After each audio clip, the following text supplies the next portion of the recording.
that's a good idea. 6 minor.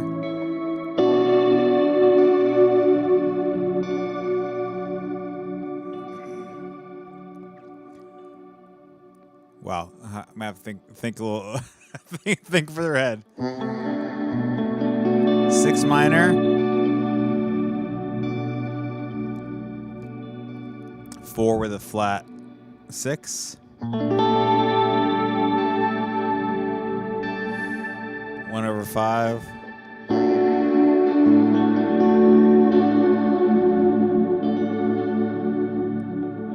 major 2,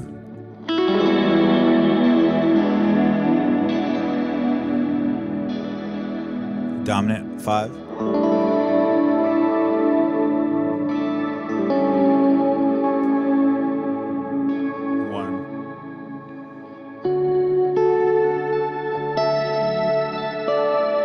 Minor, 6, 4,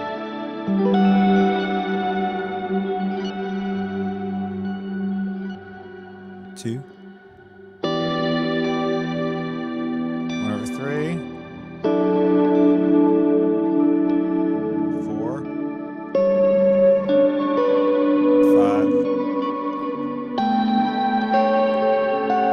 6.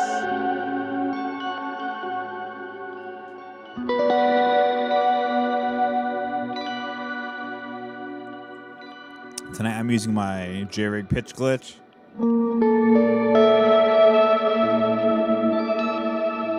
Casey, that's awesome. Hopefully you guys in Florida are doing okay with the hurricane.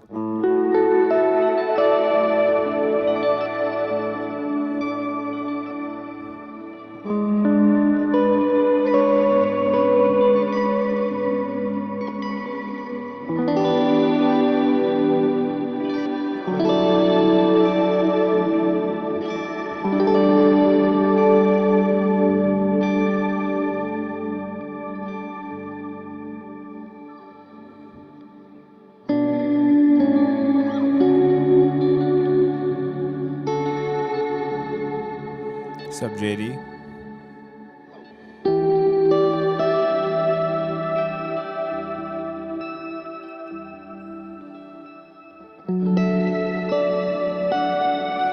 Yeah, I've been through a million hurricanes in my life. I was raised in South Florida.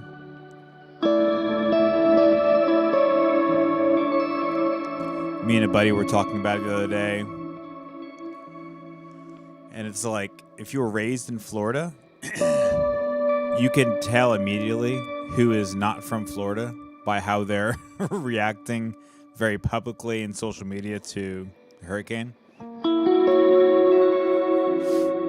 Like true Floridians just kind of hunker down and grab some beverages, invite their friends over.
enough of that.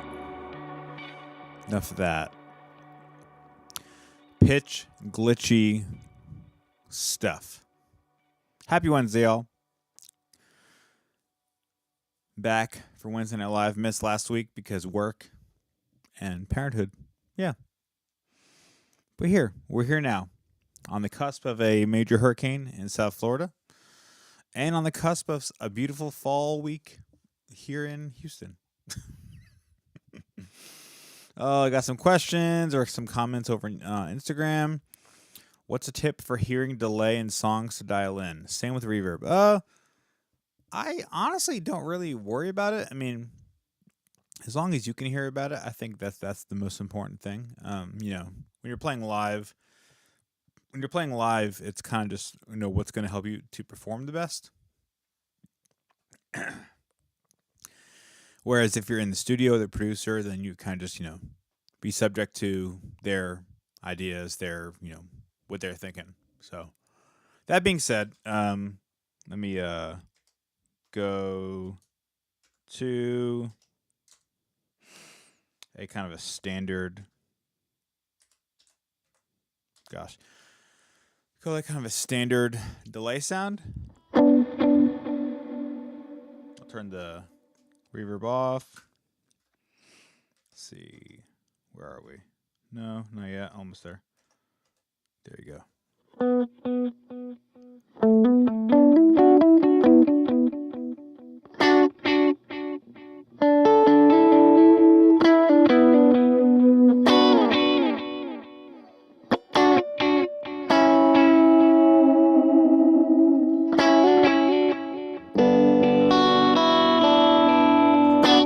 Hold on a second.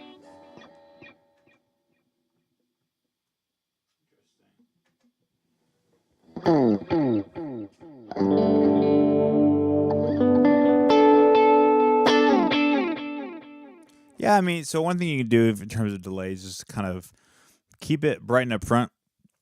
There's kind of this misconception that every single delayer effect needs to be kind of like ultra tape like or like super warm. And granted, that's definitely a thing. But if you have a part that needs to be heard, you need to have a delay that can handle, that can be heard.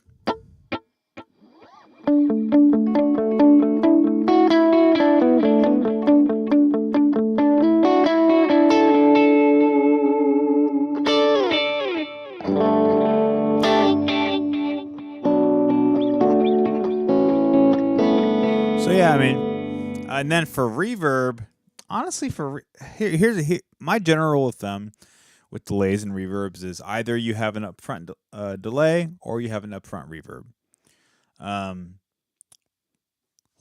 What I've noticed, especially with the Bethel guys, is their core tone is a little warmer, so they can get away with having like brighter reverbs. I tend to prefer a little bit warmer sounding reverbs.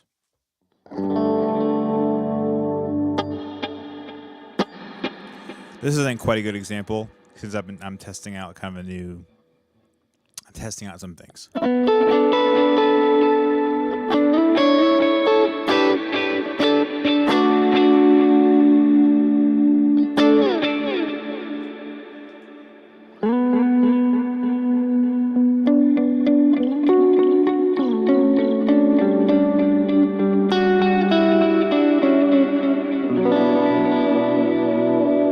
Generally speaking, I'll typically like to have a delay that's a little bit more up front, tonally speaking. So a little bit brighter, and then have a reverb that's a little bit warmer. That's kind of how I tend to go about it. Judy Harris said, "Jimmy, I have an episode on Black Beauty with USA pickups coming tomorrow." Yes, absolutely, man, dude. Hell yeah, dude. That's awesome. I didn't have 5. Hey, in fairness, I didn't have 5K to blow on a custom either. I got mine for, how much did I get mine for? 3,500. David Yossi over on YouTube. What's up, bro? Hey, Jimmy, audio on YouTube for guitars only coming out of left side. Interesting. Let me see. Thanks for letting me know.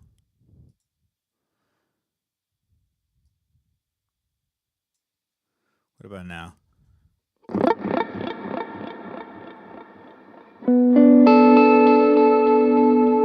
Hold on a second. Doing some work.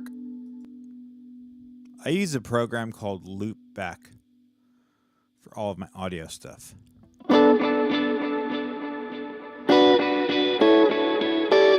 You should be hearing that in stereo.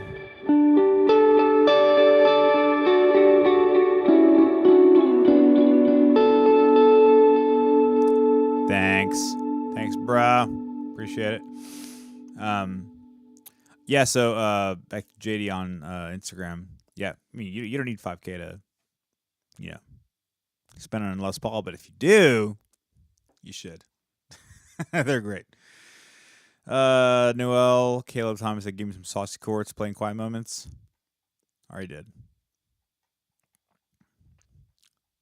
Damn, I missed quite a few.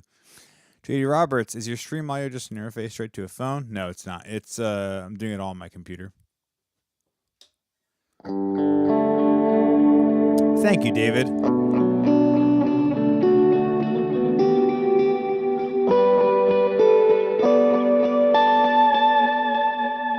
I am joined here tonight with a Veritas 503, which sounds killer.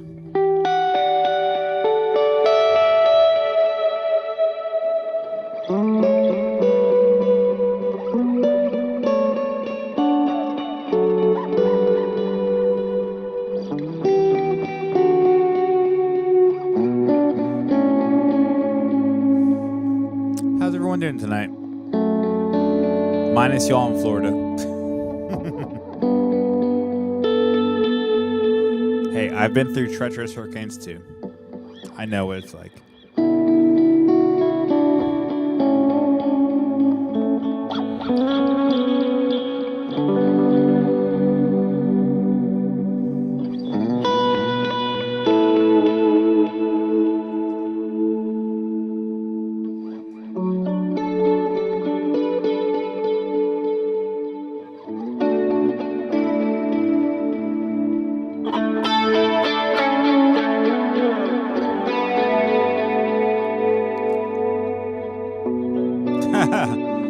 Yeah, no, JD,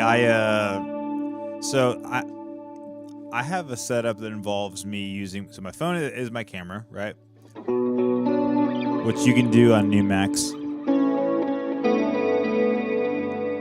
I'm running everything into my interface. Then I use a program called Loopback, which takes all my inputs from my interface. I can bring it into one output, one digital output device. And that's what you're hearing. It's all in stereo.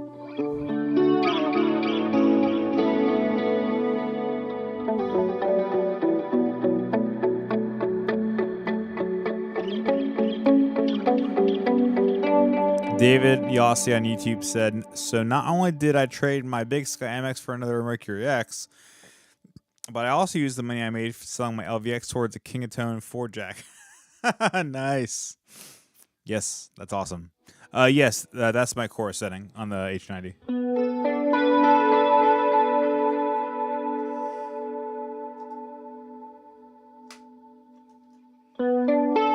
It's that. Kind of pretty standard chorus, nothing crazy.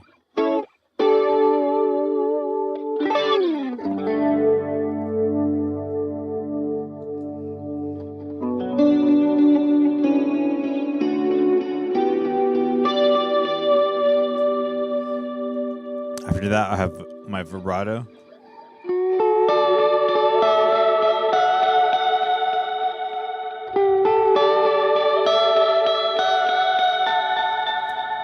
Music Man Stan, welcome to Wednesday Night Live.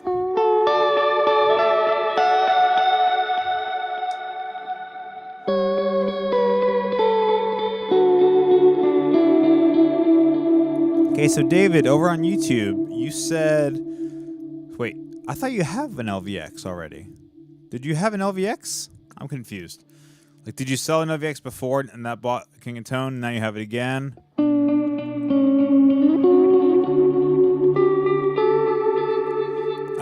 Yes, these are all the sounds that are on my Dropbox. Actually, so technically the delays and reverbs I'm using right now are Kenyon Reeds.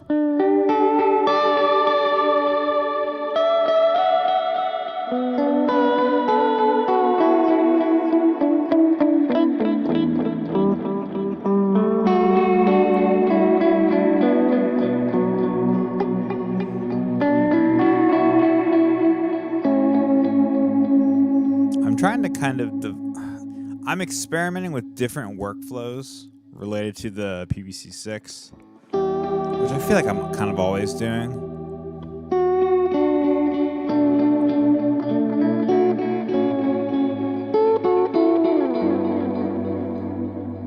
It's kind of funny. I was thinking the other day that one of the reasons why I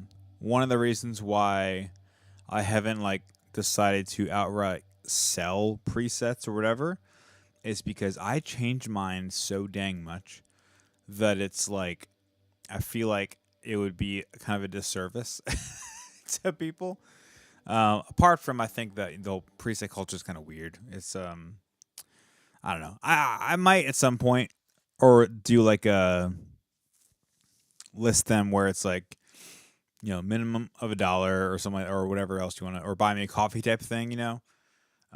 It just feels kind of weird to me. But I also understand the other side of it too, where it's like, hey, you know, I've been doing this for 30 years and my experience is worth something. So I kind of go back and forth.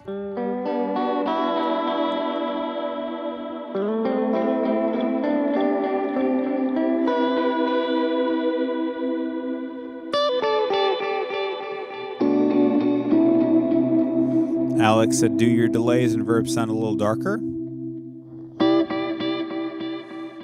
Possibly. To me, they actually sound a little brighter.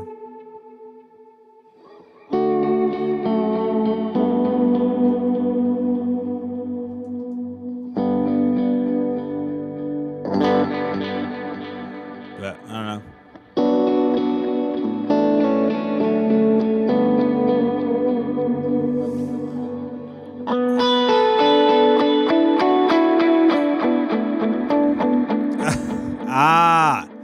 There's a pun there.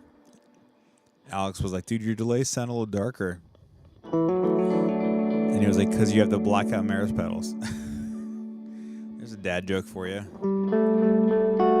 Y'all, speaking of that, so the Blackout Maris ones, they look incredible. I'm not going to lie. I was hesitant because, you know, I tend to be a little bit more utilitarian in the things that I buy. However, this was, yeah, they look incredible. They're like a soft black matte finish, and obviously, you know, they look the same. So it's I wouldn't say it's confusing because I've always had my delay in the middle and then my reverb to the right. So that's not weird. But yeah, they look great. Like I was kind of shocked whenever I first saw them. David said, nope, sold LVX this week. Was having various technical issues. And this weekend, the factory reset itself for service all on its own. That was time to move on. Yeah, so, okay, I had the same issue with my LVX. And I went back and forth with Angelo on it. And because the issue was kind of happening kind of semi-consistently, they offered to they basically said, hey, we'll ship you a new one, like a brand new one, whatever, and then you can ship us yours so we can kind of diagnose it. So that's what they did, and I haven't had any issues. Gosh, and I have not had any issues ever since. Yeah.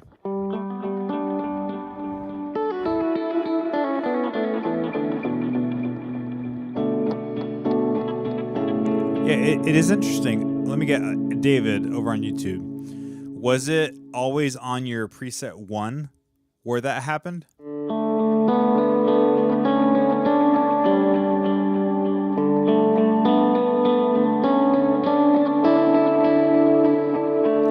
that was the case for me.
Yeah. So yeah, all that to say, I had similar issues with my LVX, and I tried to find like a thing that I could do reoccurring that would cause it, but couldn't figure it out. So because of that, they were the guys in Maris were super helpful and very accommodating. They let me try out a beta version of their firmware to see if that helped for a while, and then all of a sudden it kind of happened again. So I wasn't sure if maybe it was more of a hardware thing or if it was like a MIDI thing. Like part of me was wondering if maybe there was like a MIDI issue going on in my chain where every so often it would send series of commands that would then cause it to reset. So I don't know. Not sure.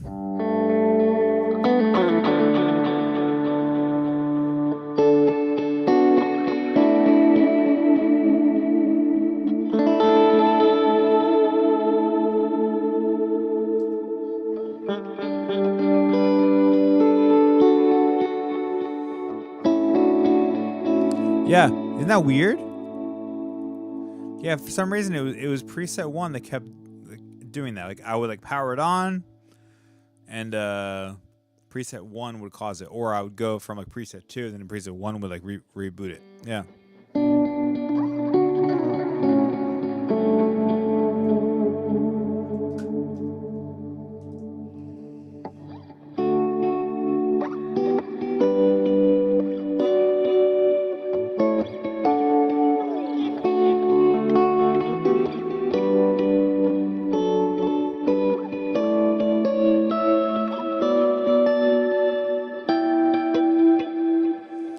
Yeah, I think there was definitely something MIDI related going on, because that even happened whenever I was using the MC6 Pro for a little while.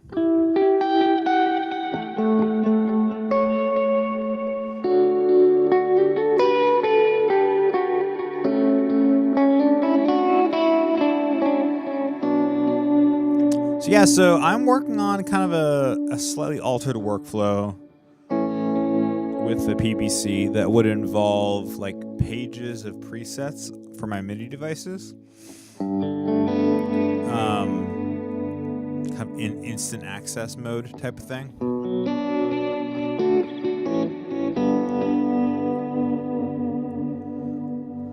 And so that's kind of what I'm doing. So I have, each button does like, this button does like a general delay, like a eighth note. This one does dotted.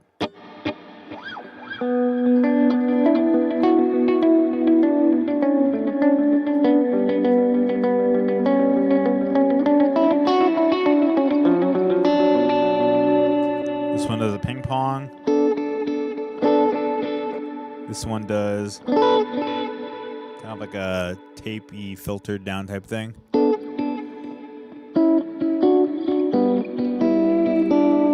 Oh yeah, David? Dude, we need to hop on a call sometime soon.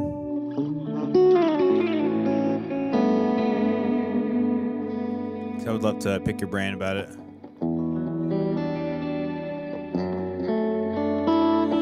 Casey on Instagram said, I've been making cables for my board all day, and this whole setup is kind of ridiculous. Yeah. Dude, let it be ridiculous. Let it be ridiculous. Life is too short to not be ridiculous in your guitar rig.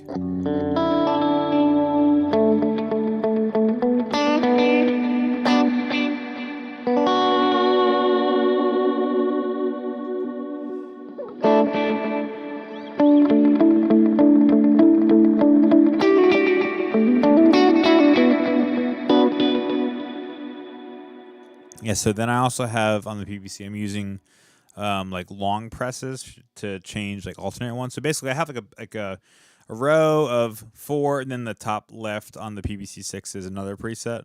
So five instant access ones, and then a long press initiates like the next one. So like button one will be preset PC1. Long press on button one would actually give me PC6. That's kind of how it's working.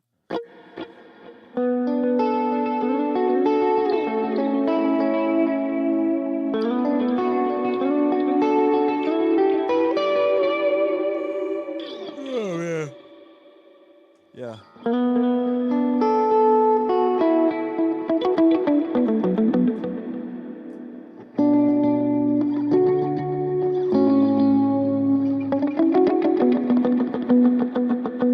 Thanks, y'all.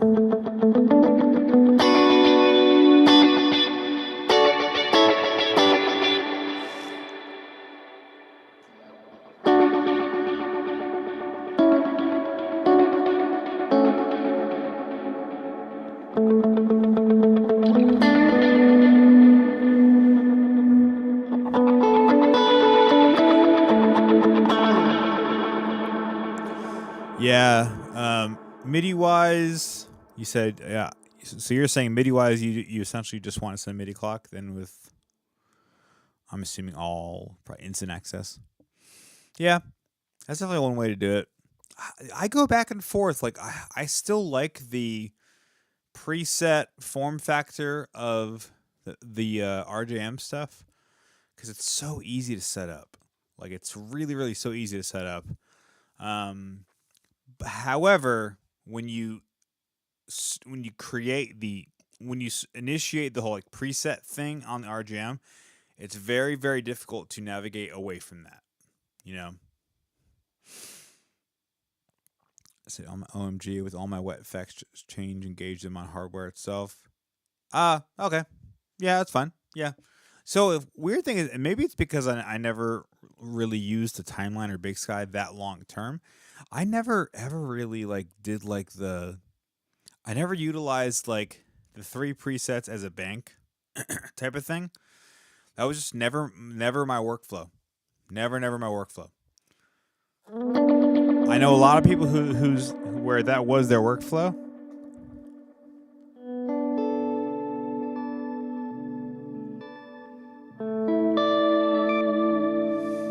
Levi Phil on YouTube. Do you know the intro to All New One by Yellowcard? No, I do not.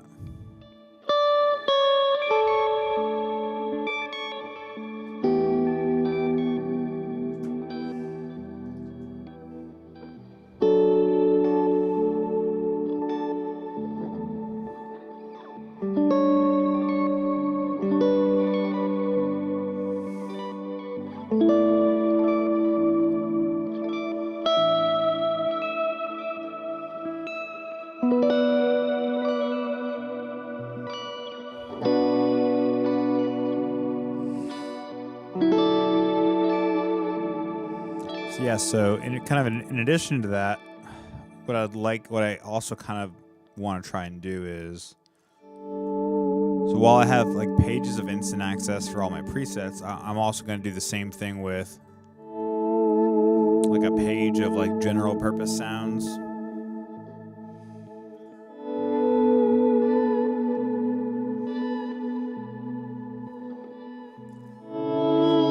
So David, did you ever operate under the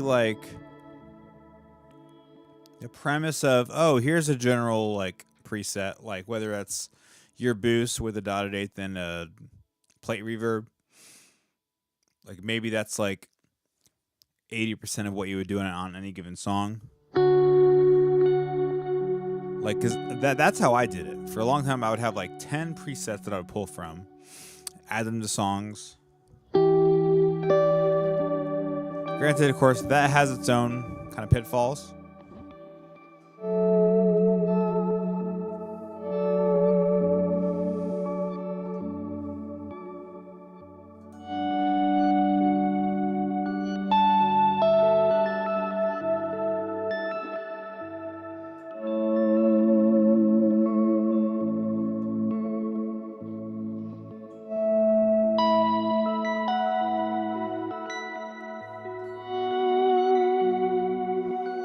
Oh, okay, gotcha. Because even within like the preset form factor, Anthony Groves, welcome to Wednesday Night Live. Hope you're alive. I hope you are Wednesday night alive. Joel Matthew, how's it going, man? Saw you at the Night Traveler show.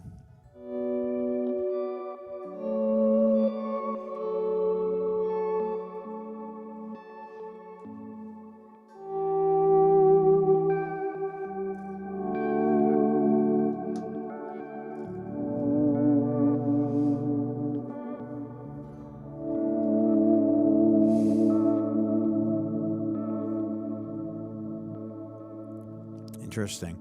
So one way you can do that, David, is still have like a page of general presets, and then just have like other dedicated pages for MIDI control. Good, Anthony. I'm glad you're alive.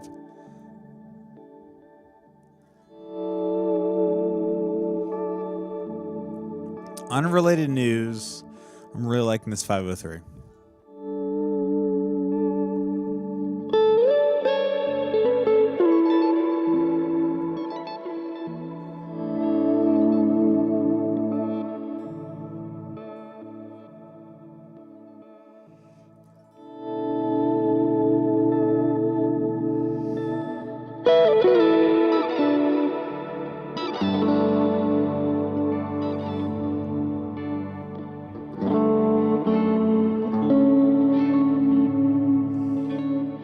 Honestly, this is still one of my favorite sounds. The J-Rig pitch glitch.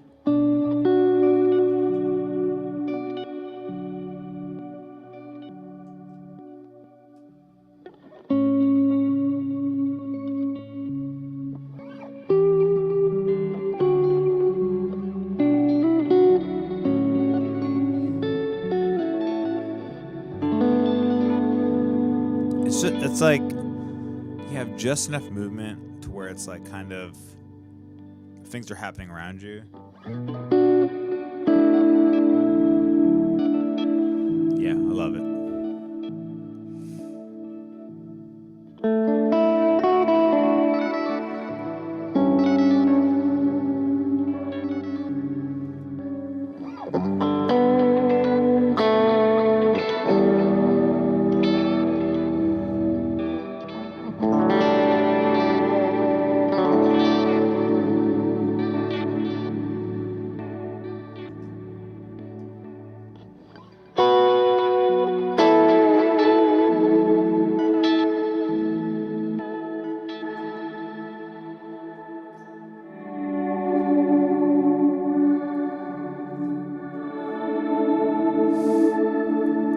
Would you compare the 503 to any other guitar you've played? So physically, it kind of feels somewhat similar to my 330, which is right back here, just in terms of size. Apparently, it also fit in those same cases, but tonally, not really. And honestly, that's one of the things I like about it. I like that it doesn't like. I don't feel like it's conflicting with anything else that I have.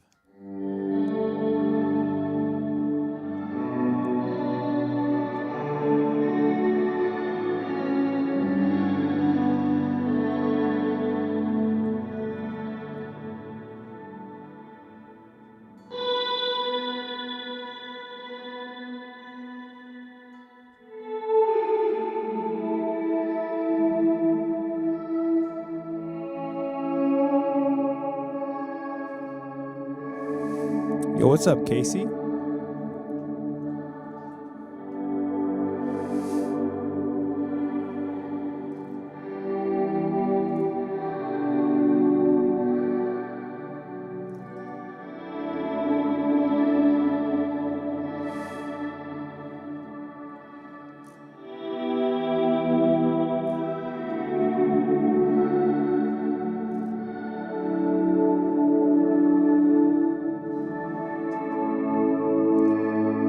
So pickup wise, bro, I am kind of ignorant with like other brands of pickups.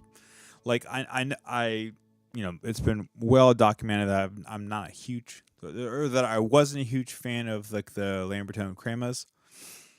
Um,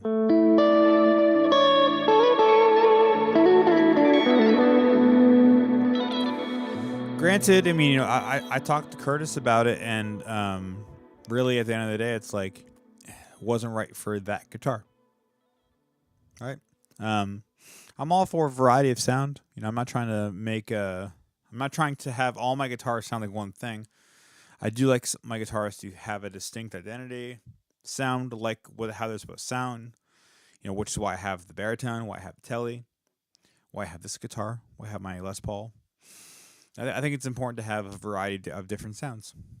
So back to this guitar. So these have the Bearcats in it. I think so.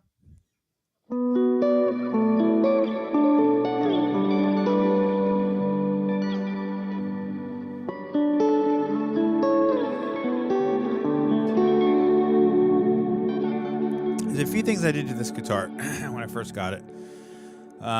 First thing I did was I replaced the bridge, not because it was a bad bridge, but because I wanted a roller bridge. This is the bridge that came with the guitar. It's kind of a standard Tune-o-matic, but it's from this company called API. Not API like for consoles, but it's a different brand. There's some really cool features about this bridge that I think are super cool. However, I ended up finding this roller bridge. Actually, so before I do that, hold on. I bought this, which I already sold to Anthony Groves. Tone Pros bridge. They're a roller bridge, right? This is a great bridge. You get them on Amazon for like $60. However, I wanted something that was a little bit lower profile. This one raised the string height a little bit higher than I felt comfortable with. So I found this company based out of Germany called ABM. They make guitar hardware, and it's German manufactured.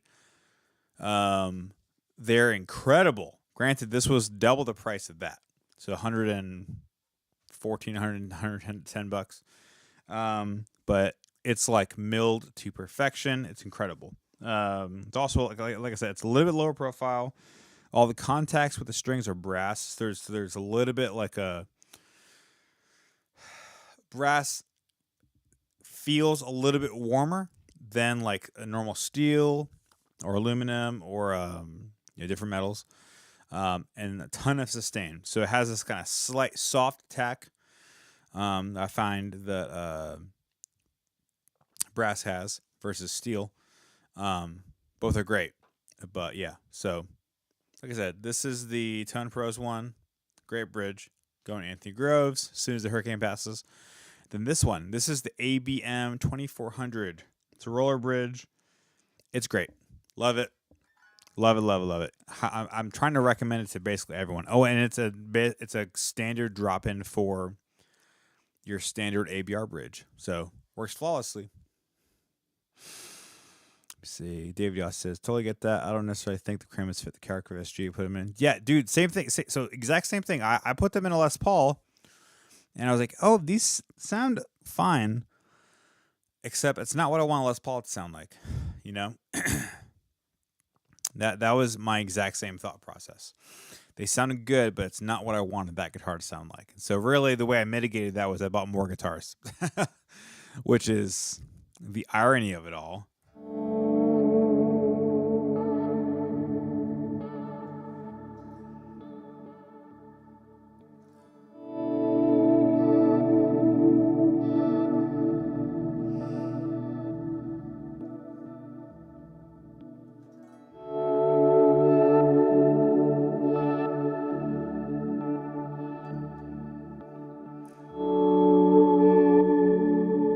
So yeah, that's what's been going on with me.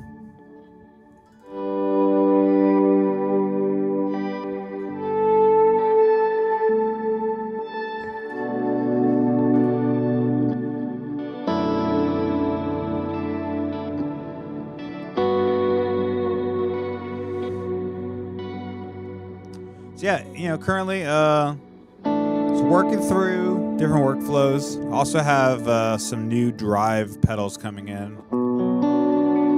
I sold traded and sold and gave some cash for got rid of my kilt.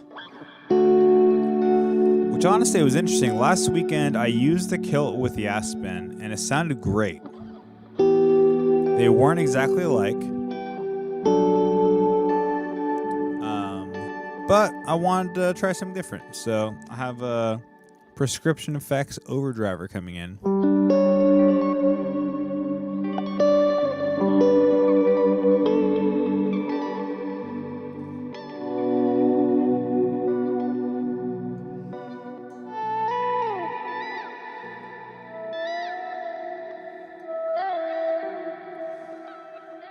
Becca. Y'all go follow Becca. Becca. Is it Chiribelli? Ciribelli? Tell me if it's the Chiribelli or a Ciribelli. Is it white or is it not white? Becca's got some killer music coming out in the R&B pop vein. She's awesome. If y'all aren't following her, go follow her.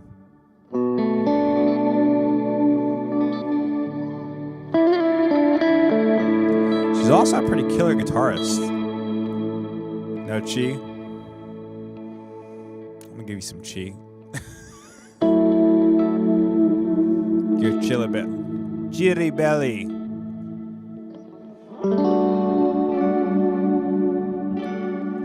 Ciribelli, okay.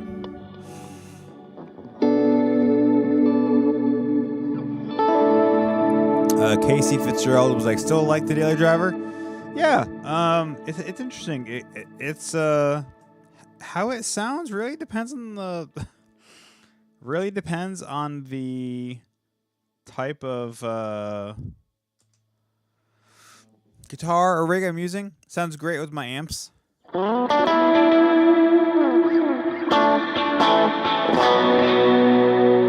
that is out of tune. Holy cow. That's way out of tune.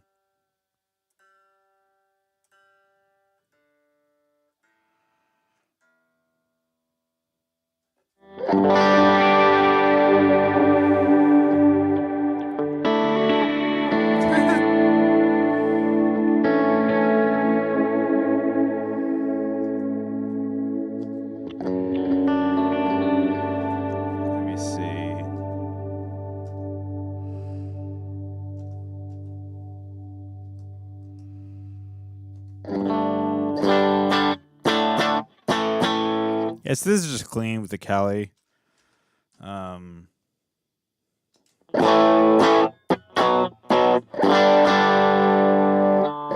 unfortunately, with the setup right now at home, it doesn't quite have the same level of punch that the other one, my amps do.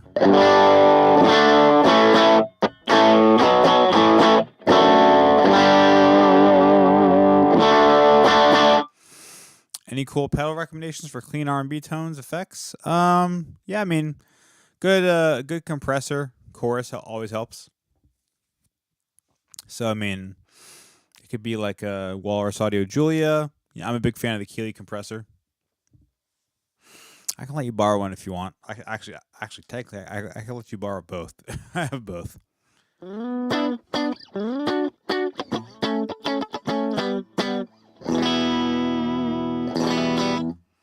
Yeah, so the Daily Driver.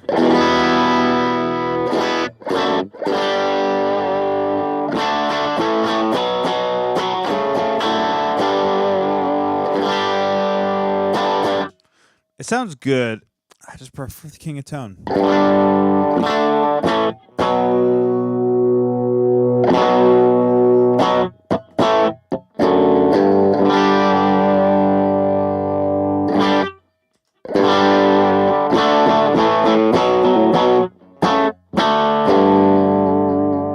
Of course, I'm loving the Aspen still.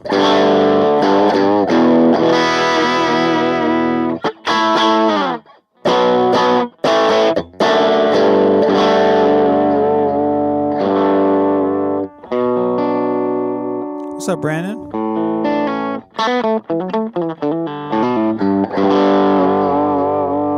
I still have the Aspen, David. That's what you're hearing right now.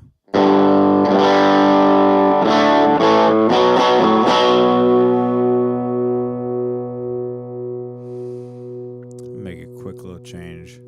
Sounds a little harsh in my ears.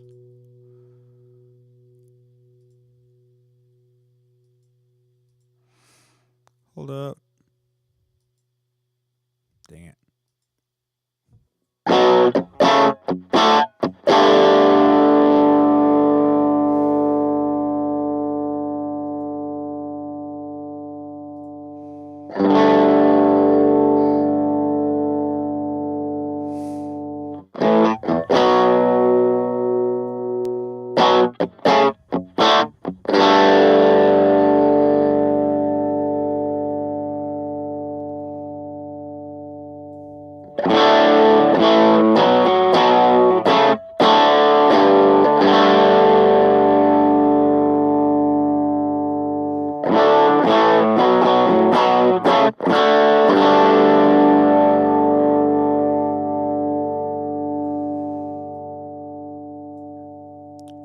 Sorry about that. I can turn it down a little bit.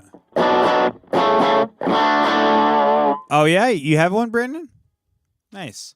Yeah, it's great. Does the kilt kind of thing, but it's more flexible.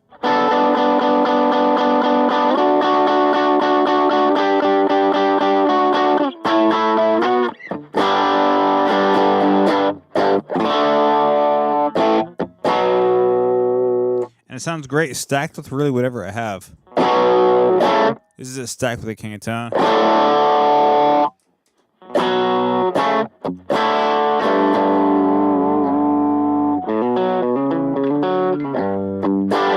Oh, nice. That's cool.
All right, y'all, I'm going to head off.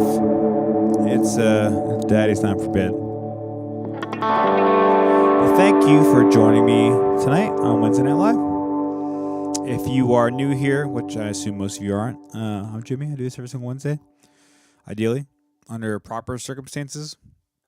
And we hang out, we talk about gear, we talk about current events, pedals, all that kind of stuff. And we have a good time doing it. So see you on the next one.